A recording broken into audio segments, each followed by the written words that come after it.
വളരെ പ്രയാസം ഉണ്ടാവും. മുസ്ലിമായി ജീവിക്കാൻ അത്ര എളുപ്പമുള്ള ഒരു കാര്യമല്ല. അദ്ദുനിയാ സിജ്നുൽ മുഅ്മിൻ വജന്നത്തുൽ കാഫിർ.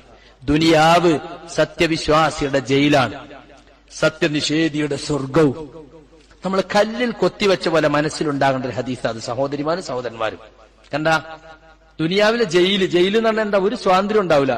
എണീറ്റ് നിൽക്കാൻ തന്നെ ഉയരുണ്ടാവില്ല, വെളിച്ചം ഉണ്ടാവില്ല, ഇരിക്കാൻ കസേര ഉണ്ടാവില്ല, കിടക്കാൻ പായ ഉണ്ടാവില്ല, കുടിക്കാൻ നല്ല വെള്ളം ഉണ്ടാവില്ല.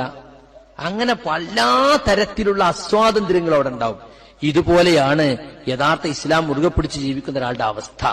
അങ്ങോട്ട് നോക്കാൻ പാടില്ല, അങ്ങോട്ട് നോക്കാൻ പാടില്ല, അത് ചെയ്യാൻ പാടില്ല, ഇത് ചെയ്യാൻ പാടില്ല, കുറേ വിലക്കുകൾ. അതിനിടയിൽ നിർത്തി അള്ളാഹു നമ്മളെ പരീക്ഷിക്കാണ്. ഈ പരീക്ഷയിൽ നാം വിജയിക്കണം.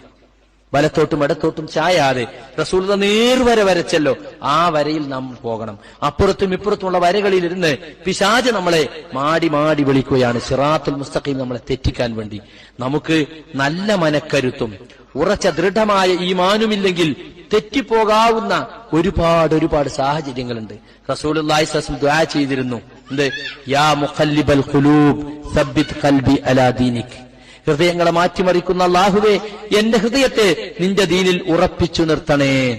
നമ്മളെല്ലാവരും പ്രാർത്ഥിക്കണം. കാരണം ഖൽബ് എന്ന വാക്കിന്റെ അർത്ഥം തെറ്റിപ്പോകുന്നത്, ഇളകിപ്പോകുന്നതാണ്. ഉറച്ചു നിൽക്കുന്നതല്ല, ഇളകിക്കൊണ്ടിരിക്കുന്നതാണ് ഖൽബ്. അപ്പൊ ഖൽബ് മാറി